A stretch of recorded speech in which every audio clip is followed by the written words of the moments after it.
Mubarak for you is my prayer. May you keep ascending success. Stay, Mubarak for you is my prayer. May you keep ascending success.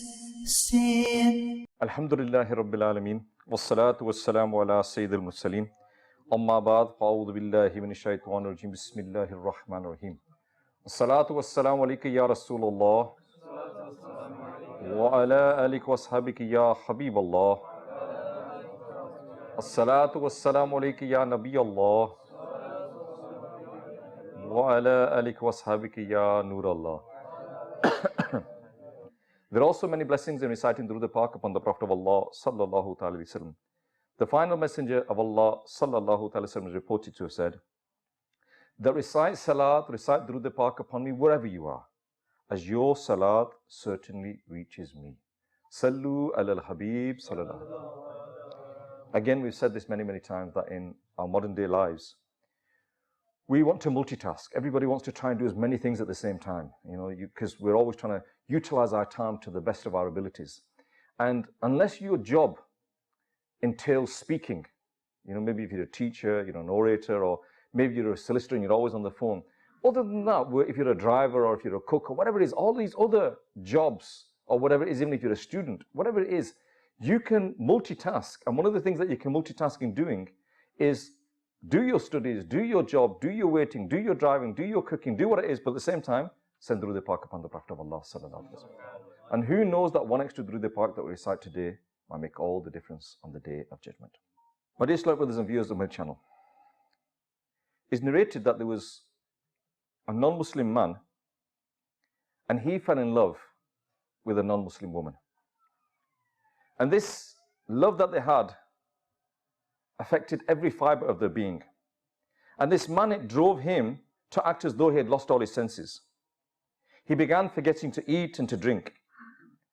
And as a result of that, to look for a solution, he came to the foremost saint of that time, Sayyidina Atta, rahmatullahi ta'ala. And he said to him that, I've got this problem, what should I do? Now the saint, he gave him a piece of paper, and on the piece of paper was written, Bismillahir Rahmanir Rahim. Written on this, and he told him to swallow it. The non-Muslim, he did this. This was a non-Muslim. The non-Muslim did this, and this, by swallowing this, caused his heart to change. He then said to him, O Atta, I've tasted the sweetness of faith and light has kindled in my heart.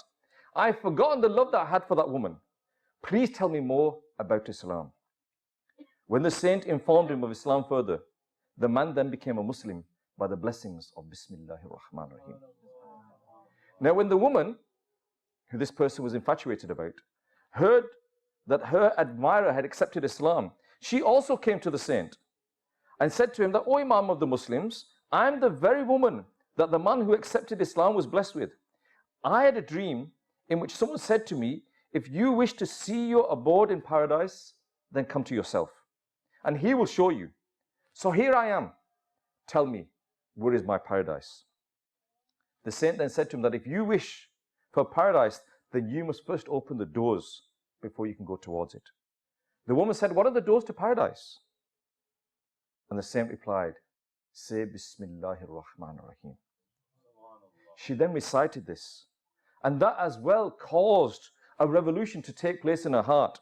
And she also announced that I find my heart filled with light. Please tell me more about Islam.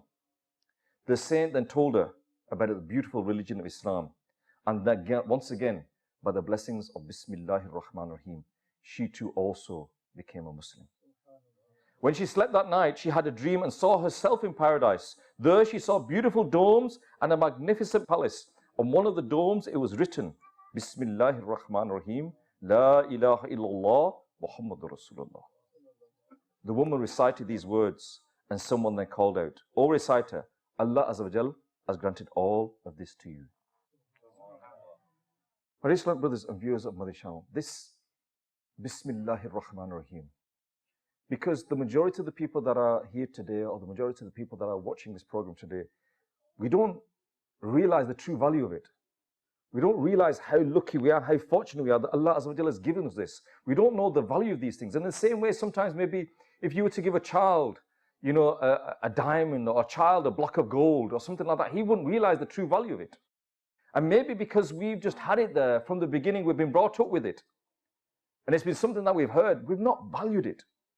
And this Bismillahir Rahmanir Rahim is a complete verse in the Quran, and it was revealed in 2 separate surahs, and it's also part of a verse in Juz 19, Surah Al-Naml. And this Bismillahir Rahmanir Rahim, what is the translation of this? With the name of Allah, the most gracious and the most merciful. Unfortunately, there will be many of us that won't even know that translation. They won't even know that translation. And there will be many of us, if we are honest with ourselves, at what age did we know the translation of it? We're told maybe we're in a household where our parents tell us to recite this, recite this before that, but do we know the meaning? And again, this is a statement. It shows ourselves the lack of knowledge that we have for the Deen of Islam. That we do not know the basic things that we are reading. We've all just read Salatul Maghrib. You all read Surah Fatiha. You all listen to the surahs. Do we know the meaning of the surahs? All right, you might not know the translation or the recitation or be able to memorize the surahs that were translated today by the Imam Sahib, but the surahs that you know yourself, that you recite every day, Surah Ikhlas that you recite every day, do you know the translations of them? And again, that is the reflection on the knowledge that we have. The scholar Ahmad al-Sawi, Rahmatullah Ta'ala, said that the Quran begins with Bismillah. So the servants of Allah follow this and begin every good action with Bismillah. Hadith also encourages to recite Bismillah at the beginning of any good and important actions. So we need to make this part of our actions. Whatever you do, if it's a good action, if it's a good deed, start with that. The Prophet of Allah Sallallahu Alaihi Wasallam declared that every important act that does not begin with Bismillahir Rahmanir Rahim, it remains incomplete. Now many of us will think, well, hold on a minute, I've not said Bismillahir Rahmanir Rahim, I've done something and it happened. So how can you say to me that it remains incomplete? I decided to come to Fazana Madina Radharam today. When I left home today, I didn't say Bismillahir Rahmanir Rahim, I'm here. So is the act not complete? It might appear complete from a physical point of view, but from a spiritual point of view, it is incomplete. And our deen, if you look at it, it's so easy that there are certain things, when the scholars say to you, when the Muballigh say to you, act upon the Sunnah of the Prophet of Allah Sallallahu Alaihi Wasallam, and they tell you the Sunnahs, they're not asking you to climb Mount Snowdon. They're not asking you to go on a marathon. There are simple things that if we make simple changes in our life, just small changes, then the blessings will come into our life, the barakah will come into our life, and the reward will be there for us as well. When I say to you that before you begin any permissible act, any good act, say Bismillahir Rahmanir Rahim. How hard is that? How hard is that? It's not as if I'm saying, oh my God, you've got to keep 10 nafal rozas and this will be the reward. I'm asking you to do something simple. And the problem is that there are so many simple things in our deen that are so rewarding that we forget them. Because we don't value them, we don't understand the value behind them. And so we need to think about this and reflect on this. And what happens is when something goes wrong, then we blame other people as well. We blame other things, and we don't realize that maybe there's something wrong with us. For example, I said to you that there is something that happened and it completed, and you say, well, I didn't say Bismillahir Rahman, and I'm saying to you that there's a spiritual problem there. But maybe sometimes when something doesn't go right, then we blame somebody else. And if we look at our problems that we have with our spouses, our problems that we have with our children, our problems that we have with our businesses, our problems that we have with our relatives. I've said it many, many times before. If you want to find the source of your problems, the source of the majority of your problems that you're facing, look in the mirror and that person in front of you, he's the source of your problems. We're not living our lives as we should be living our lives. And then we wonder why we're facing the problems. When the Prophet of Allah Sallallahu Alaihi Wasallam says, recite Bismillahir Rahmanir Rahim before every permissible act, we're not doing it. And then we're saying, why is this happening to me? The Prophet of Allah Sallallahu Alaihi Wasallam is instructing us, commanding us, ordering us in fact, to recite the Salah 5 times a day. We're not doing it. And then we wonder why. Why we're facing all these problems. Allah Azza wa Jalla has ordered us to fast in the month of Ramadan. We don't. And then we wonder why we're facing all these problems. Zakat that is obligatory upon us, we're not paying it, and then we wonder why we're facing all these problems. Hajj became farz upon us 10 years ago, 12 years ago, 15 years ago. We've not performed the Hajj, and then we're wondering why we're facing all these problems. We need to look at ourselves first. Before we blame others, look at our shortcomings. It's very easy to point a finger. It's very easy to blame your relative, your spouse, your children, your neighbors, your colleagues. It's very easy to blame somebody else. But what about my shortcomings? You know, unfortunately, even when it comes to other aspects of the Deen of Islam, when we talk about responsibilities, when we talk about hukuk and we say, well, that person, he has the responsibility to say this to me. He has a responsibility to do this to me. This is my right, this is my right, this is my right. What about your responsibilities? We know what our rights are as a father. We know what our rights are as a husband. We know what our rights are as an elder brother. We know what our rights are as a son. But do we know what our responsibilities are as a father? What our responsibilities are as a son? What our responsibilities are as a husband? And what happens is we say, oh, they're not fulfilling my rights. They're not doing what they should be doing. Am I doing what I should be doing? Don't worry about whether others are doing what they should. Ask yourself. And that is the whole problem. We look at other people and see their shortcomings rather than looking at our own shortcomings. And if Allah Azza wa Jal blesses us with the ability to fulfill our role, our responsibility, we fulfill them. And then if something doesn't go right, then if something goes wrong, then that's a test from Allah. And our deen teaches us to have this patience inside us, to have this sabr inside us. But unfortunately, we don't have this. We're always looking for an excuse. We're always looking to blame someone. There's a beautiful book that's been written by Amir Sunnah, the founder of Dawat Islami, called The Blessings of Sunnah, Fazan Sunnah. It's a beautiful book. If you haven't got it, it's a book that maybe we don't talk about it very often. But it's I'd say, I can't even think of a word, a historical book, a unique book, a book that transcends generations, inshallah. It'll be a book that'll be talked about in generations to come. This book we should have, and alhamdulillah, I don't know if we've got any on the maktabat that we have, mashallah, Hafiz Saab said we have. If you haven't got that book, then get that book. And when you look at it, you might get scared, oh, it's a big book, but there's many blessings in that book, so don't get scared by big books. In this, Amir Sunnah, he writes an incident. He said that a muballigh was once describing the excellence of Bismillah. And in that gathering, there was a non-Muslim woman. She was greatly moved by listening to this, and she went on to accept Islam. And she developed a habit. She developed this habit that whatever she did, before she did it, Bismillahir Rahmanir Rahim, Bismillahir Rahmanir Rahim, Bismillahir Rahmanir Rahim. Before she went to sleep, when she woke up, standing, sitting, walking, whatever she did, whenever she started it by reciting Bismillahir Rahmanir Rahim. Now her parents weren't Muslims. They were disbelievers. And they were not happy that their daughter had accepted Islam. They were not happy with this. And due to the hatred for Islam, because they hated Islam, they started to hate their daughter. Not only did they start to hate their daughter, they started to cause problems for her daughter. And they even looked and conspired to find a way to even have the daughter murdered as well. And so one day, as the girl's father worked for the king of the time as a minister, he took the king's ring and he gave it to his daughter. So he was the minister of the king.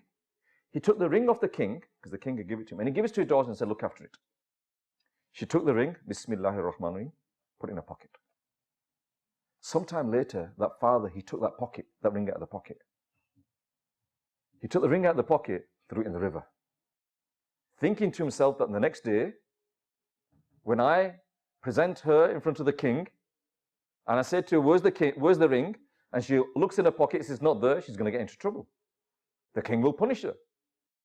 But what happened was, she said, Bismillahir Rahmanir Rahim, put it in her pocket.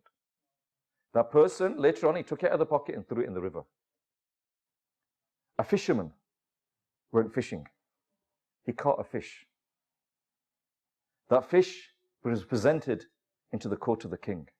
That fish was then given to that woman to cook.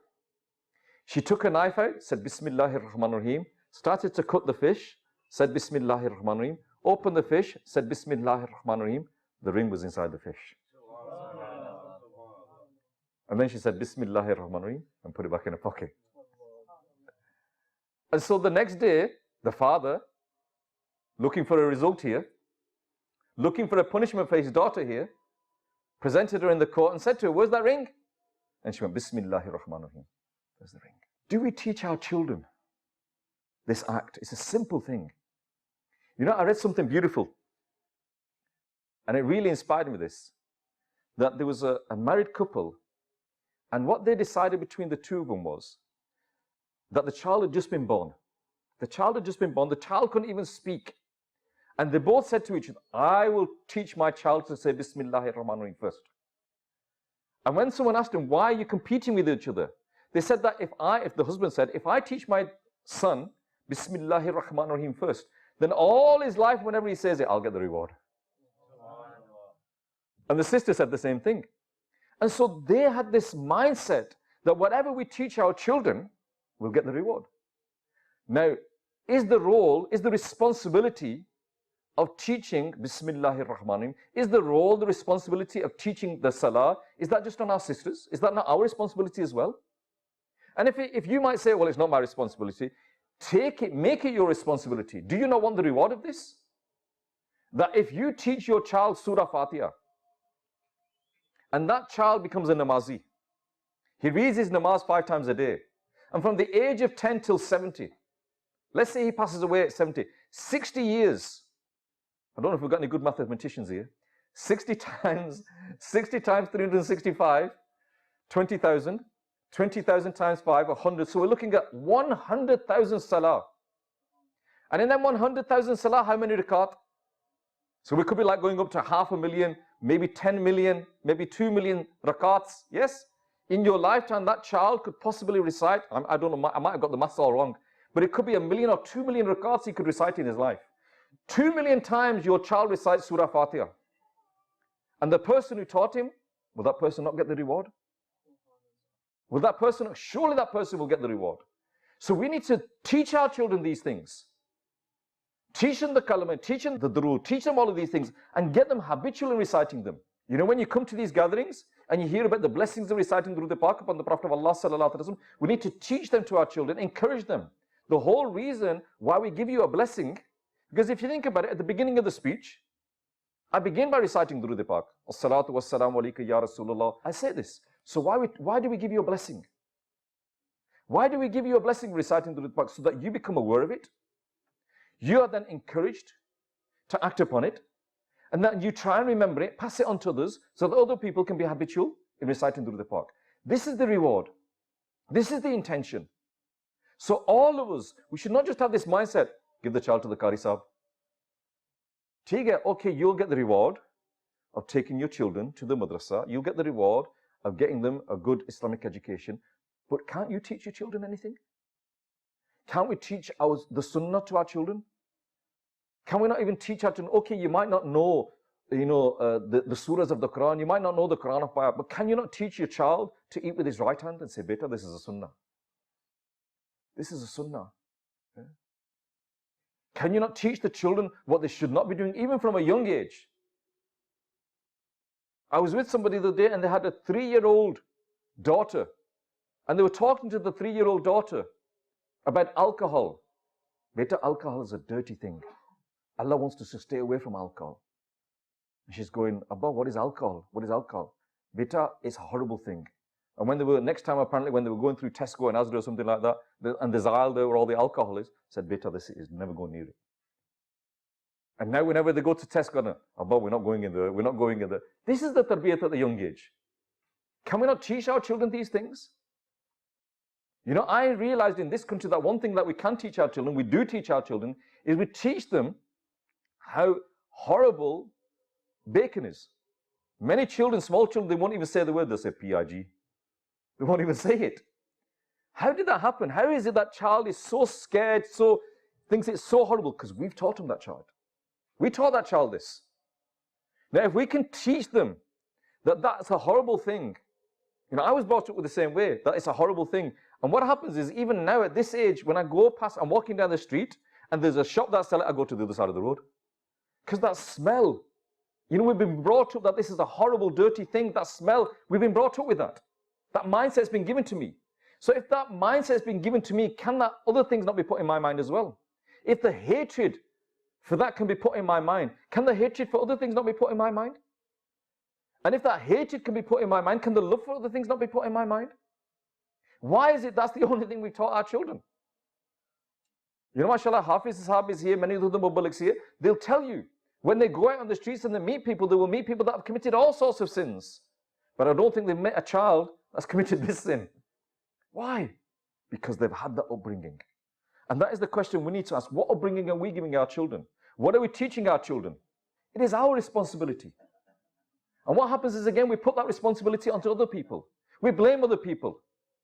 You know, when a child is born in this country, within a few minutes, within 20 minutes, maybe half an hour, that child is born, they'll have an injection. It's called a vitamin K injection. They'll have it in the heel. And then for the 2 months later, MMR and tetanus and Hib and what all these vaccinations that their children have. What are these vaccinations for? Them vaccinations are there to safeguard that child so that when that child goes out into society, the diseases that are there, he's got the vaccinations. That child's got the vaccinations. So that child is protected from them diseases. Now, when did they give them their vaccinations? Did they wait until that child goes out there? No, they give it earlier. From a very young age. And then they give the booster jabs.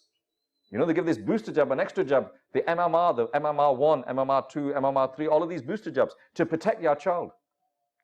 You give them vaccinations. What about the moral vaccinations? What vaccinations are we giving? Yes, we're talking about physical diseases here by giving these jabs. What about all them social diseases that are out there? What vaccinations are we giving to our children to protect them? What vaccinations are we giving them to protect them from lying, cheating, swearing, backbiting, committing all of these other sins?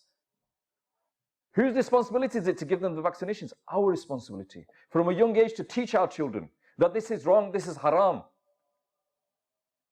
You cannot just wake up one morning and think your children are going to be okay. It doesn't happen like that. You know, you have a business, a successful business. You put a lot of effort into that business. And only then when you put a lot of effort into that business, does that business become successful. Do you think your child is going to become pious without any struggle? Do you think your child is going to become pious without putting any effort into it? It might happen. I'm not saying it won't happen. It might not. But ultimately, you have to put effort into it. And like I said, it is our responsibility. There's 2 or 3 things I want to mention today. That if we focus on these things with the tarbiyat of our children, then hopefully when our children grow up, they'll be safeguarded from a lot of things. Number 1 is lying. Our children are brought up in an environment of lying. You've all heard the famous story of Sheikh Abdul Qadir Jalani, rahmatullah ta'ala. When he was later on in his life, when he became very successful and he had all these people coming to him, and he had many students that had traveled from many, many distances, and someone asked him, what is the basis of your success? How is that you become so successful that you have so many people coming to you? He said to them, the reason why I'm successful today is because my mother told me, never ever tell a lie. Always speak the truth. Now he realized that the basis of his success was on speaking the truth. Now we all know that we want our children to speak the truth. We all know that we don't want our children to lie. But the problem is we teach our children to lie. We teach our children to lie. Someone rings, we're at home, we're having a cup of tea. Where are you? Yeah, I'm at work. Yeah, I can't see you until, I'm at work. I won't be home until 10 o'clock. We're lying in front of our children. We're lying in front of our children. So what's our children? Our children thinking, my dad's not at work. What is he saying here? You know, how many times have children have actually said to us, when we knocked on the door and they've opened up and Dad's told me to tell you he's not at home. He's sitting in the back room watching TV. You know, what are you teaching your children? You're teaching them to lie. What you need to do is you need to teach them to tell the truth. You need to reward them when they tell the truth. And I'll give a little example to you. Your child, 2 or 3 children, 4 or 5 children, they're playing in a room, a vase is knocked down, something's knocked down.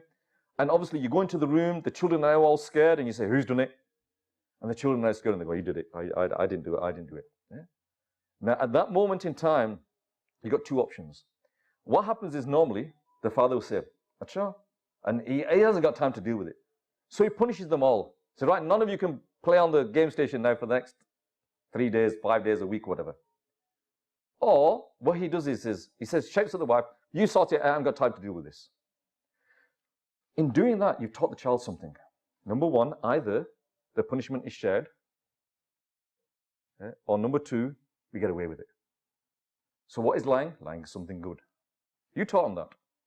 You taught them that lying is good. Why? Because they didn't get punished. They got away with it. And if they were punished, the punishment was shared. But if you go into that room and they're scared, and you say, Beta, look, one of you's done it, but please tell me the truth. Don't worry, but at least tell me the truth. And now your son or someone plucks up the courage and they say, I did it. Now, at that moment in time, how should we be? And if we do that, then they're never going to tell the truth again. But if at that moment in time we say to that child, Beta, in future, be careful. Yeah? When you're playing, be careful. But you know what, Beta? I'm happy with you today. I'm proud of you today. I'm so happy with you. And the child's going to think, why are you happy with me? I've just broke something. Why are you happy? Because you spoke the truth, Beta. I'm so happy with you. Always speak the truth. And then go and treat them. Go and get them a pizza, get them a burger or something. Treat them. And now what have you taught them? Speaking the truth is good. This is what we need to do. It's our reflection. So how we live our lives is how we bring up our children. Another example I'd like to give you. A child that speaks Urdu. Why? Parents speak Urdu. A child that speaks Gujarati. Why? Parents speak Gujarati. A child that speaks Chinese. Why? The parents speak Chinese. A child that swears. Why? The parents swear. We teach our children to swear. We teach our children to lie. We teach our children to cheat. They copy you. Many people have said that children are like pieces of paper. That whatever you write on that piece of paper, that's what the children become. Children are like stones. Whatever you engrave in a stone, it stays there forever. And at that young age, that we think, oh, they're only small, chote, it doesn't make any difference, they're only small. That is a critical age for the tarbiyat of the children. At that age, if we teach them to make it part of the habit to say Bismillahir Rahmanir Rahim, if we make it part of the routine to not lie, make it part of the routine and not to swear, then they won't do it. Nowadays our children, if they come into our room and we're reading the salah, and a child comes in, we'll shout to the wife, get him out of the room. I'm trying to read my salah, just and we shout to the spouse and say, get him out of the room. Is that what the Prophet of Allah sallallahu alaihi wasallam did? When Imam Hassan and Imam Hussain were climbing on the shoulders of the Prophet of Allah sallallahu alaihi wasallam, did he shout? Did he shout at his daughter and say, get him out of here? No, he didn't. He let them stay there. And he didn't even get up from sajda until they got off his back. And so these acts create a loving environment, create them. Children are now encouraged to read the salah. And in many, many houses, you see the 3-year-old on the forehead and they say to Abba, I want to read my namaz as well. They don't know how to read the namaz. They go on the floor, they roll over, they bend down, whatever they do. But what's happening? They're copying the father. They're copying the mother. Nowadays, we expect our children to read the salah. We're not reading the salah. And unfortunately, what's happening? We're creating a generation of Muslims that rather than reading the salah 5 times a day, we're creating 3 other categories. Category number 1 is them Muslims that don't read the salah at all. Then we're creating another category. And that category is those Muslims that read the salah 5 times a week. And how's that? Even at this madrasa, and any other madrasa you'll see up and down the country, when we have a madrasa al-Madinah here, what we try to do is we try to have a salah at the end. Why is it that this masjid is overflowing for Jummah, but not overflowing for Fajr? That's our fault, isn't it? And then we wonder why the problems that we're facing. My dear Islam brothers, please, we need to give this tarbiyat to our children. It is our responsibility to give it to them. We cannot put it on anybody else. We cannot say, oh, Qari Sahib, sort him out. We cannot say, oh, I sent him to a really good masjid, I sent him to a really good madrasa. It is our responsibility. And if from a young age we teach them the etiquettes of the deen, if from a young age we also adopt these, again, how can we expect our children to say Bismillahir Rahmanir Rahim if we don't do it? They will copy you. They will copy you. If you wear a topi, then your children will wear it. If you don't, they won't. If you read your salah, your children will. If you don't, they won't. They will copy you. You ask yourself, what do your children want? What do you want your children to be? And you look at yourself, and they'll be like you. They copy the father in all sorts of details. If the father lies, the father cheats, the father swears, they'll do the same. The father's not afraid of committing sins, they won't be afraid of committing sins. We need to, our reflection needs to be put on our children. And we need to ponder upon this. Because nowadays, there was a survey recently, the census. In the census, it said that, the Muslims are increasing. And remember that when that census result came out and a lot of people sent messages, oh, subhanAllah, the number of Muslims in the UK has increased from 4% to 6% or whatever it was. But they didn't look at the other figures. Look at how many atheists were happening. How many people, that was a greater rate. Are we not afraid of this? Are we not scared of this? Just a couple of weeks I saw, someone sent me a video. And even now, just thinking about it, it's getting me scared. In this video, a scholar in America said, and I hope and pray that he's wrong, he said that 25% of the Muslims that grow up in America today, they will become atheists. Isn't that something to be scared of?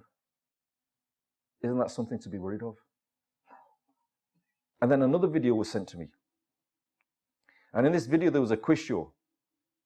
And in this quiz show, you had multiple choices.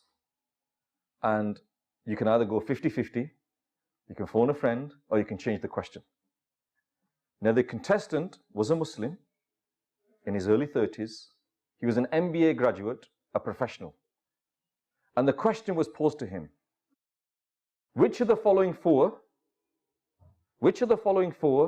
is not a prophet?